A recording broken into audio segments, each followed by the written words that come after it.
Bonjour à toutes et à tous, je suis François Carpentier, bienvenue dans cette émission spéciale dédiée à l'entrepreneuriat préparée par les étudiants de l'ISCPA Paris.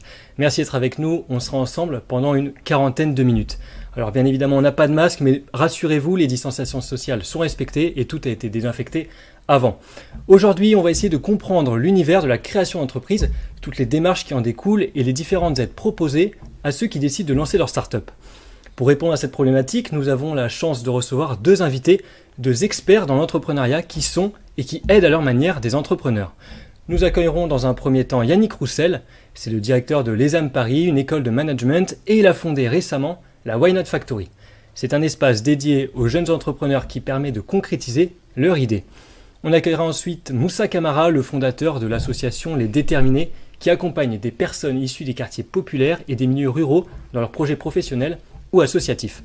Mais avant de recevoir nos invités, Juliette Badin va nous expliquer quelles sont les étapes à suivre pour monter son entreprise quand on n'a pas forcément de connaissances dans le domaine. Bonjour Juliette. Bonjour.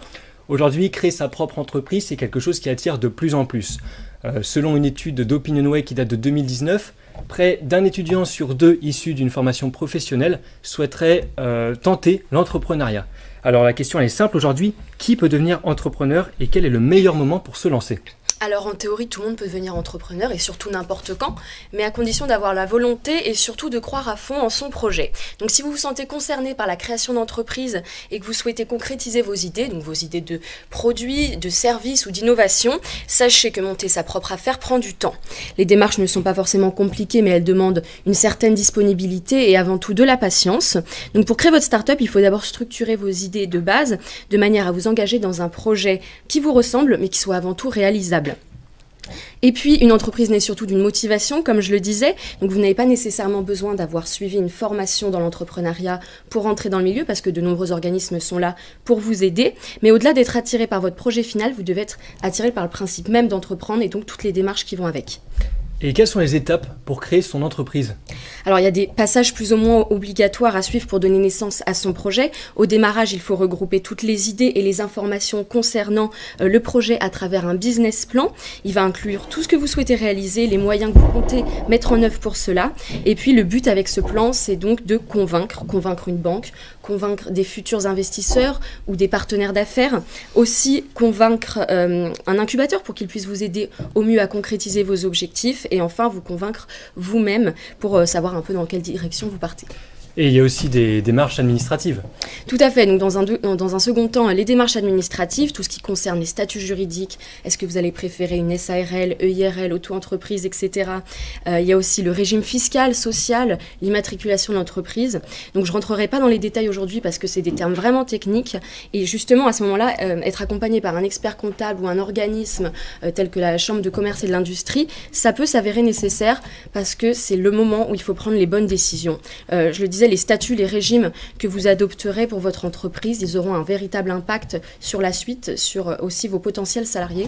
Et donc, après ces démarches plutôt communes à tous les entrepreneurs, vous pouvez enfin vous lancer dans la partie concrète de votre start-up avec les premiers investissements que vous souhaitez réaliser, le recrutement des équipes et des potentiels prestataires, également le type de communication et le canal de distribution que vous choisirez d'adopter. Donc, en bref, tout ce qui rendra votre entreprise singulière et propre à vous.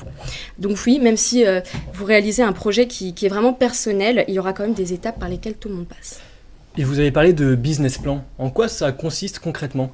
Alors le business plan en français, c'est un plan d'affaires et donc c'est un document structuré qui va contenir tous les objectifs d'affaires, les méthodes, les façons et puis les délais pour que ces objectifs puissent être atteints. Également, y introduire un budget prévisionnel, c'est très important pour développer l'aspect financier de votre future entreprise et également l'étude de marché fondamentale pour étudier la viabilité commerciale. Donc en gros, le business plan, ça permet de démontrer la solidité de vos projets auprès des futurs investisseurs, des prestataires, pour plus de crédibilité, tout simplement. Pour finir, quelle serait l'erreur à ne pas faire quand on souhaite créer son entreprise ? Alors s'il y a une erreur à mettre en évidence, c'est ne pas oser se lancer dans le projet qui vous tient à cœur parce que vous n'avez aucune expérience ou peu d'expérience dans le milieu d'entrepreneuriat. Donc on sait qu'au cours de la création d'une entreprise, il est assez habituel de faire des erreurs, mais dites-vous qu'elles ne sont pas forcément fatales, qu'elles peuvent même vous permettre de ne pas aller dans une mauvaise direction. Et surtout, il faut être flexible pour pouvoir rebondir face aux futurs obstacles. Donc voilà, au-delà de vouloir faire du profit, d'être votre propre patron, voyez plutôt dans l'entrepreneuriat une manière de vous épanouir et puis de concrétiser un projet qui vous anime vraiment. Merci beaucoup Juliette, vous allez rester avec nous pour la suite de l'émission. Cette année, les Français se sont montrés plutôt créatifs et novateurs, puisque la France a gagné 4 places dans l'index international de l'innovation et devient donc le 12e pays le plus innovant au monde. C'est la Suisse qui occupe la première place, les États-Unis sont 3e et la Chine est à la 14e place. Cette progression française peut sans doute s'expliquer par la facilité à créer aujourd'hui une start-up en 2020.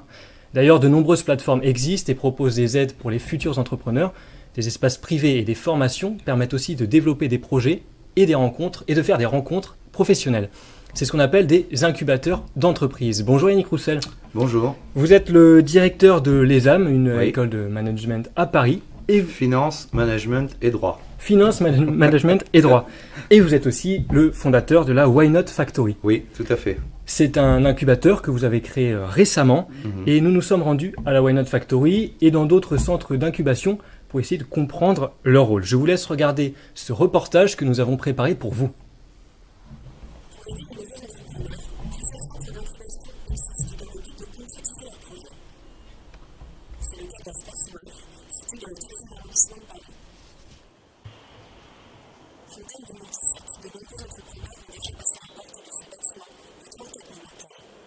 Si je devais donner un conseil peut-être aux gens qui veulent rejoindre Station F, et c'est un conseil plus générique sur l'entrepreneuriat, y aller à fond, être hyper motivé, pas hésiter à se remettre en question. Parfois on part avec une idée, on pense que c'est la meilleure idée, puis en fait on va être challengé, on va se rendre compte qu'il y a peut-être des façons de faire encore mieux.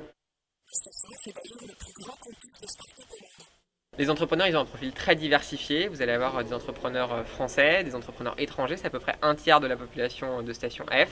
Pour vous donner une idée, les pays les plus représentés, c'est les États-Unis, la Chine et puis le Maroc en 3e. Vous allez avoir des hommes et des femmes, évidemment. Vous allez avoir des entrepreneurs qui, avant ça, ont été salariés, d'autres qui sortent d'école, d'autres qui avaient déjà lancé une start-up avant.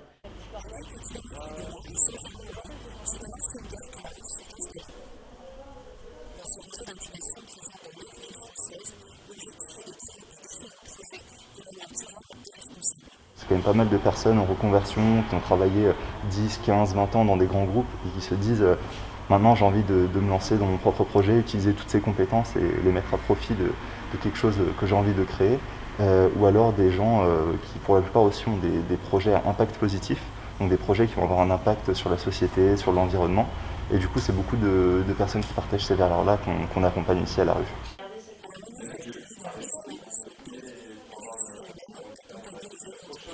Avant tout, la Why Not, c'est vraiment un écosystème avec des acteurs de tous les domaines et des entrepreneurs à différents stades d'avancement. Et l'idée, c'est que ce soit un lieu de rencontre et que chacun puisse aider l'autre. On a répondu à un appel à projet parce qu'on aimerait s'engager un peu pour la diversité, donc éventuellement accompagner des entrepreneurs, je ne sais pas, qui vont être des étudiants boursiers, des personnes bénéficiaires du RSA, des personnes en situation de handicap, etc.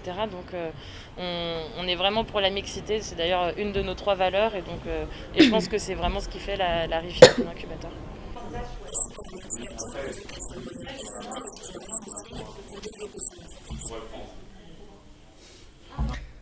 Yannick Roussel, merci d'être avec nous. Je vous en prie, c'est un plaisir. Je le rappelle, vous êtes donc le directeur de l'ESAM Paris Oui. et vous êtes le fondateur de la Why Not Factory. Absolument. Vous avez créé en 2017.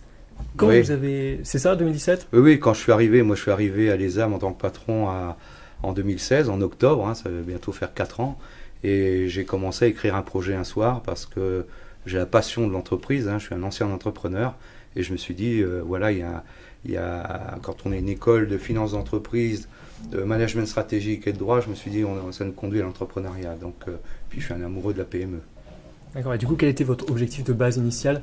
Alors, l'objectif réel, c'était de pouvoir, effectivement, ce que vous avez dit tout à l'heure sur le nombre de jeunes qui veulent créer leur entreprise, les chiffres sont bons, Derrière, il faut savoir que aussi un jeune sur deux qui veut créer souhaite être accompagné, il n'ose pas le faire seul.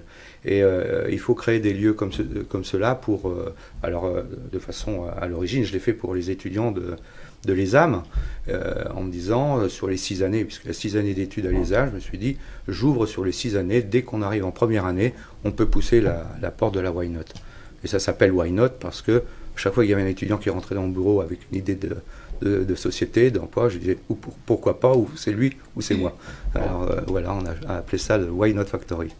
D'accord. Voilà, c'est tout simple. D'accord, et du coup, ça fait presque 3 ans que ça a été créé. Oui. Est-ce que peut-être le fonctionnement, il a changé, il s'est développé Non, au fil le du temps concept de base, je l'avais déjà Reste le même. en tête depuis longtemps. Hein. Moi, j'ai eu plusieurs entreprises. Le concept de base, c'était le plus simple possible. Ça a toujours été comme ça. J'ai une conception de la simplicité, y compris pour créer les entreprises. Et donc, je me suis dit, souvent les étudiants viennent me voir en me disant, Monsieur Roussel, on a envie de rentrer à la Why Not, qu'est-ce qu'il faut faire, comment on y rentre? J'ai dit, tu vas au set, tu pousses la porte, tu dis bonjour et tu es dedans. Donc, c'est aussi simple que ça. Après, il y a des règles, hein, puisque depuis le départ, on fait un espace de coworking pour comprendre et présenter son idée à d'autres. Tout ça, c'est des travaux en groupe avec des coachs. Il y a 16 coachs autour, 16 accompagnants, je vais plutôt dire, autour des jeunes. Ensuite, si l'idée prend, là, il y a une notion de pitch parce qu'effectivement, il faut savoir parler de son entreprise. Donc, celui qui vient pitcher, généralement, il commence à travailler sur sa boîte. Et là, on dit, il rentre vraiment dans l'espace d'incubation. On passe d'un accompagnement de groupe à un accompagnement individuel où on distribue 10 ou 12 tickets, je ne sais plus trop, à l'étudiant ou au jeune créateur. Et puis, il peut prendre un ticket pour avocat et tout ça. Et c'est l'école qui prend en charge la consultation, le ticket avec les accompagnants. Et puis après, ce qui a changé, c'est que effectivement, je me suis dit pourquoi ouvrir ça qu'aux étudiants de l'ESAM. Donc c'est ouvert, on s'est mis d'accord avec le groupe, c'est ouvert pour toutes les écoles du groupe. Ça, c'est quand même important. Et puis derrière, on a laissé aussi quelques étudiants d'ailleurs, des ingénieurs et autres, taper à la porte et rentrer parce que je pense que cette diversité d'idées, de création, et aussi, moi je crois beaucoup aux gens qui s'associent, ça crée des histoires assez incroyables et des gens qui venaient là juste pour occuper quelques mois, aujourd'hui sont à la tête d'entreprises où il y a 7, 8, 10 personnes et c'était une réussite. Donc en quelques chiffres, en 2 ans, ça a été 250 membres et on a à peu près 50 sociétés de créer. D'accord. Voilà. En 3 ans, vous avez dû voir pas mal de projets passer. Est-ce qu'il y en a un qui vous a marqué particulièrement? Je pourrais pas dire ça parce que je pourrais presque dire qu'à chaque fois c'est un émerveillement et puis c'est toujours des belles histoires. Alors évidemment, on a Solpedin, ce sont des jeunes qui sortaient de l'ESAM et qui m'ont suivi dans la folie de ce projet. Et eux, ils sont déjà 7 ou 8 dans la société, donc ça veut dire que ça a fonctionné. Il y a Histoire en cavale, Astrid Fort, qui, elle, était venue me voir un jour, toute timide, elle me dit, vous savez, Monsieur Roussel, je ne sais pas communiquer, je ne sais pas faire ci. Aujourd'hui, ils sont 4 dans sa boîte, c'est une redoutable communicante. Et donc, voilà, à chaque fois, c'est une histoire particulière. Et il y a une histoire où je suis resté le mentor de cette entreprise, c'est Actif. On a créé le premier coworking inclusif pour le monde handicapé à la Why Not et aujourd'hui on va travailler avec eux. Donc voilà, on a quelques belles histoires. Alors c'est toujours difficile de dire c'est l'homme plus que l'autre, vous voyez. Oui, bien sûr. Et alors, du coup, est-ce que vous faites une sélection parmi les différents projets qui s'offrent à vous dans la Why Not Factory, ou justement vous êtes ouvert à plutôt pas mal de projets? Nous, on est très ouverts, Ouais. parce que j'ai téléphoné avant de finaliser le projet sur le papier, j'avais téléphoné dans pas mal d'incubateurs, et j'avais trouvé quand même qu'à un moment donné, c'était très spécifique, soit c'était relativement fermé, etc., etc. Moi, j'ai pris le contre-pied de tout ça, et je me suis dit, voilà, ça va pas être plus difficile que d'ouvrir la porte. Par contre, la sélection, s'il y a sélection, elle se fait au moment du pitch pour aller un peu plus loin. Ce que j'aime, c'est que les étudiants ou les futurs créateurs aillent jusqu'au bout de leur histoire. Voilà. Mais c'est très simple. Hein, si je peux continuer un peu, je vous entendais parler du business plan. Nous, le business plan, je peux vous dire que c'est vraiment à la toute fin, parce que ça sert surtout aux financiers, aux banquiers. Nous, on travaille exclusivement dès le départ, même pendant plusieurs mois, sur le business model, qui n'est pas tout à fait pareil. Je dis souvent aux étudiants qui viennent me trouver et qui veulent dire je voudrais créer une boîte, je dis est-ce que tu as des clients? S'il n'y a pas de clients, il n'y a pas de boîte. Donc ça va, c'est tout simple en fait, hein. La vie elle est comme ça, elle est simple. D'accord. Donc ça fait vous l'avez dit tout à l'heure, ça fait plusieurs années que vous êtes dans l'entrepreneuriat. Est-ce Ouais. que vous avez noté un changement de profil des entrepreneurs ou ça reste à peu près le même à chaque fois? Bah, vous savez, quand on crée des entreprises, moi j'ai créé ma première entreprise, j'avais 38 ans, donc j'en ai 62 aujourd'hui. J'ai fait ça parce que, voilà, peut-être que j'étais issu d'une famille d'entrepreneurs et déjà, je pense que ça donne déjà une envie. Je pense que quand on crée, quelles que soient les époques, quand on crée une entreprise, c'est qu'on a une passion quelque part, donc cette passion, on la suit, et puis voilà. C'est comme ça que ça se fait, hein. C'est souvent la passion qui nous guide, hein. Les jeunes que je vois arriver ici, ils ont des idées et je vois bien que c'est ça qui est intéressant dans l'entrepreneuriat. Ils viennent avec une idée, on travaille notamment sur le business model, comme je vous disais, et puis on réaxe un peu l'offre et puis on finit par créer sa boîte. Pas toujours là où l'idée première était. Et alors du coup, objectivement, est-ce que vous pouvez nous dire ce qu'apporte concrètement un incubateur, en plus des aides qu'on peut trouver qui vont être financées par l'État, par exemple Pôle emploi ou la Chambre de commerce de l'industrie qui peut être utile pour les nouveaux entrepreneurs? L'incubateur tel qu'on l'a fait nous, c'est vraiment une aide, je dirais, de tous les jours. C'est un accompagnement, c'est rassurer les jeunes. Bon, moi j'ai quelques années dans l'entrepreneuriat, je ne me sens pas capable de faire prendre des risques à des jeunes financiers dès le départ. Donc on y va doucement et on regarde ça. Après, on les accompagne. Là, on va avoir on a des réunions avec BPI, on a plein de choses qui sont en cours aujourd'hui pour aider justement à démarrer. Hein, mais je ne fais pas prendre beaucoup de risques au départ financiers. Hein. L'incubateur, pour moi, voilà, j'ai envie d'inciter les jeunes à avoir l'esprit entrepreneurial. Même si la société ne se fait pas, derrière, cet esprit entrepreneurial sera utile pour un job en tant que salarié quelque part. En plus, l'incubateur, il permet de regrouper différents nouveaux entrepreneurs et puis les faire discuter sur leurs projets, les expériences. Voilà. En fait, quand on rentre dans un incubateur, on n'est pas seul. Créer sa boîte seule, c'est difficile. Voilà.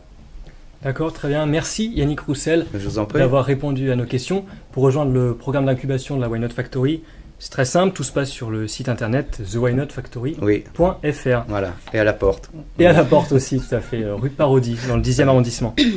Juliette, je reviens vers vous quelques instants.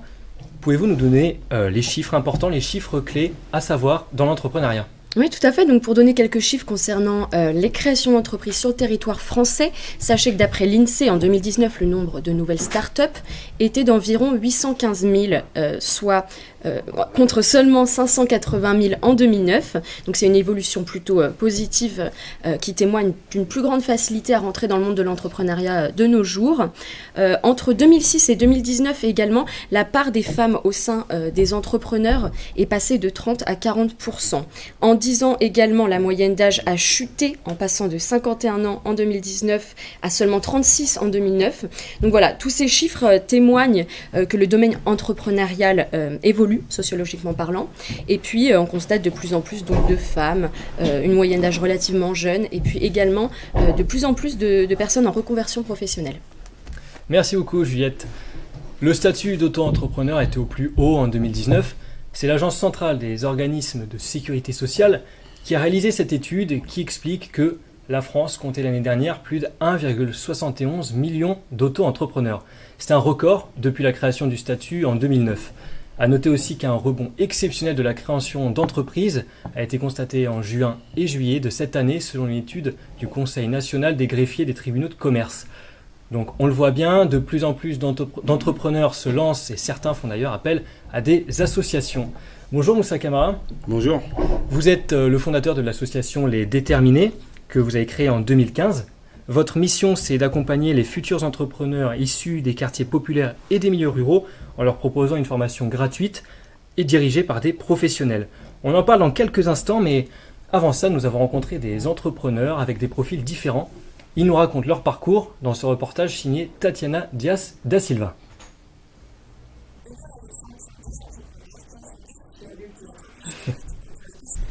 Merci Laetitia. Pour faire vraiment simple, en fait, quand ils sont amenés à détruire ou à déstocker leurs produits, nous on leur propose une solution qui est très simple. C'est en premier lieu, on va s'orienter vers l'alimentation humaine, donc tout ce qui est distribution caritative événementielle. En second temps, on va être sur l'alimentation animale. Si on n'a pas réussi à trouver des débouchés pour la première partie, qu'on ne trouve pas d'association qui est intéressée, on va aller regarder du côté des fermes pour voir tout simplement s'il y a d'autres solutions pour pas que ce soit détruit. Et derrière, en tout dernier, si vraiment on n'a pas de solution par rapport à ça, on va s'orienter vers tout ce qui est méthanisation au compost pour créer de l'énergie par rapport à ces déchets. Et là, on arrive à une solution où vraiment on a évité la destruction des produits alimentaires. Oui, avant ça, moi j'ai déjà essayé de créer 2 boîtes sans succès. D'accord. Mais c'est parce que le destin voulait sûrement m'amener ici aujourd'hui. Mais sans que ce soit très poussé, c'était toujours dans le projet entrepreneurial qu'on pousse jusqu'à la difficulté qui nous fait nous rendre compte que c'est peut-être pas le bon projet.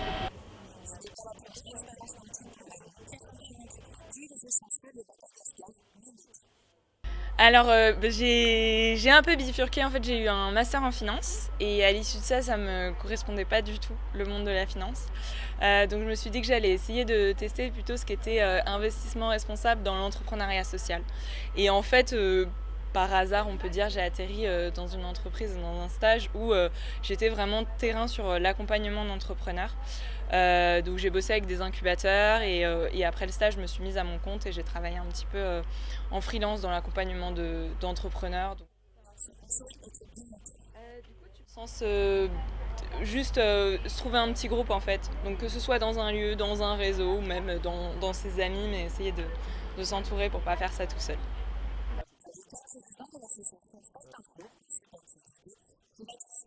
Je regrette à la fois pas du tout et un peu quand même. Je me doutais pas que je rentrais dans un truc aussi grand où je pouvais me perdre autant.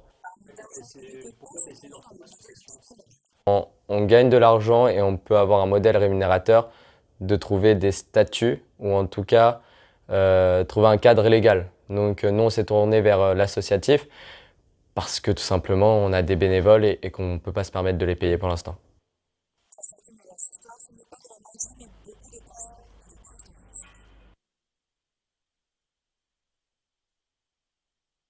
Vous êtes le fondateur de l'association Les Déterminés que vous avez créée en 2015. Alors tout a commencé, vous êtes parti faire un stage aux États-Unis en 2012 et là vous avez rencontré des jeunes entrepreneurs motivés et là c'était un petit peu comme un déclic pour vous. Vous voulez aider les jeunes à monter leurs projets. Alors aujourd'hui, comment faites-vous concrètement? Que proposez-vous pour aider ces jeunes? Déjà, en fait, ça n'a pas commencé aux États-Unis, ça a commencé bien avant parce que moi, à l'âge de 21 ans, j'ai créé ma première entreprise dans les métiers du télécom et de l'informatique. Et j'ai vu aussi la difficulté de se lancer dans l'entrepreneuriat quand on n'a pas forcément un réseau, on n'est pas forcément accompagné, structuré, on n'a pas les moyens et qu'il n'y a pas d'exemple d'entrepreneurs autour de nous. Et du coup, j'ai vu la grande difficulté d'avoir accès à un réseau, de structurer un projet. Moi, j'ai commencé dans un domaine dans lequel, au départ, je ne le maîtrisais pas. Par une opportunité, je me suis lancé. J'ai développé ma boîte. J'ai rencontré plein de difficultés quand j'ai commencé à recruter des gens. Et le fait de ne pas avoir des mentors, ne pas avoir des personnes qui avaient déjà entrepris dans mon entourage, ça a été beaucoup plus difficile de gérer un peu ma boîte. Et ce que j'ai voulu faire quelques années plus tard, c'est vrai que les États-Unis ont un impact assez important parce que quand j'ai créé ma boîte, je me suis aussi engagé associativement dans mon quartier à Cergy-Pontoise et je voyais que toutes les actions dans les territoires et dans les quartiers, elles étaient très peu économiques mais beaucoup plus sociales. Et quand je suis allé aux États-Unis, j'ai pu voir, en fait, j'étais auprès des entrepreneurs et tout, et je voyais la journée, ils arrivaient à développer leur business et grâce au business qu'ils développaient, ils avaient du temps libre où ils avaient des moyens pour agir auprès des populations. Et c'est là, quand je suis venu, je me suis dit, en réalité, la clé, c'est quoi? C'est si on accompagne des entrepreneurs qui réussissent leur boîte, finalement, ils auront un impact positif parce qu'ils vont créer de la valeur, ils vont créer de l'emploi dans des quartiers. Et finalement, tu sors un peu les gens de leur précarité, de leurs difficultés au quotidien. D'accord. C'est ça un peu la vision que j'avais quand... C'est cette vision que j'ai eue quand j'ai lancé Les Déterminés il y a 5 ans maintenant. D'accord, et du coup, si je vous dis qu'aujourd'hui, tout le monde peut devenir entrepreneur, comme je disais tout à l'heure, est-ce que vous êtes d'accord vraiment avec ce que je dis? Moi, en fait, je dis toujours que tout le monde ne peut pas devenir entrepreneur parce que être entrepreneur, c'est un état d'esprit.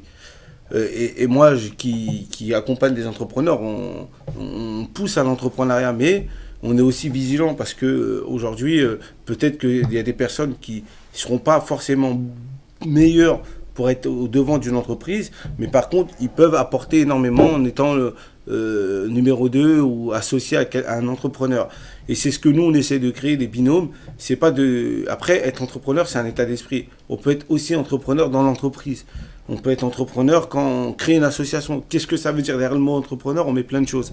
C'est pas uniquement créer la boîte, c'est vraiment un état d'esprit, c'est cette capacité à avancer, c'est cette capacité à s'investir dans un projet au quotidien dans lequel on ne sait pas s'il va marcher ou pas. Et c'est de croire. Et ça, c'est vraiment ça regorge vraiment d'une capacité profonde de la personne. C'est pour ça que nous, avec les déterminés, ce qu'on fait, c'est qu'on ne sélectionne pas les gens sur leur diplôme ou sur leur projet ou sur là où ils viennent. Ce qui nous intéresse, c'est vraiment leur détermination. C'est leur motivation, c'est leur capacité à aller au bout d'un projet. Et ça fait la différence. Parce que quelqu'un qui soit accompagné ou qui ne soit pas accompagné, quand il a décidé de mettre un projet en place, il se donnera tous les moyens pour pouvoir y arriver. Et nous, on met dans les meilleures conditions, on permet en fait de faciliter, de gagner du temps, de faire en sorte que des erreurs, ils en feront, tous les entrepreneurs, mais c'est de limiter un peu l'échec au maximum qu'on peut. Mais après, voilà, il y a plein de paramètres à prendre en compte. Mais pour nous, la détermination est un critère qui est important pour un entrepreneur. Donc c'est plutôt vraiment l'état d'esprit plutôt que les expériences, les qualifications. Exactement. Okay. Ça aide, c'est toujours mieux quand on a quelqu'un qui a un bon état d'esprit, qui a les compétences, qui a l'expérience, etc. Il met plus de chances de son côté, mais finalement, ça ne veut rien dire. Et nous, on en a vu des personnes qui n'étaient pas forcément structurées au départ, leur projet n'était pas forcément viable, mais on sentait derrière eux, en fait, une capacité à aller au bout, une capacité à s'investir. Et ça, on a pu accompagner des gens qui ont pu développer leur boîte et derrière être entrepreneur, quoi. C'est ça qu'il faut sourcer.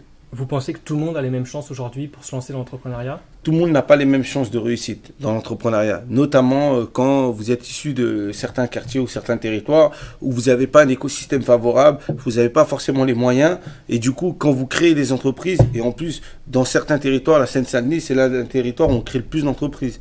Mais à côté, il y a un taux d'échec qui est énorme. Qu'est-ce qui manque entre les deux? Pourtant, il y a un écosystème qui est assez divers dans ces territoires.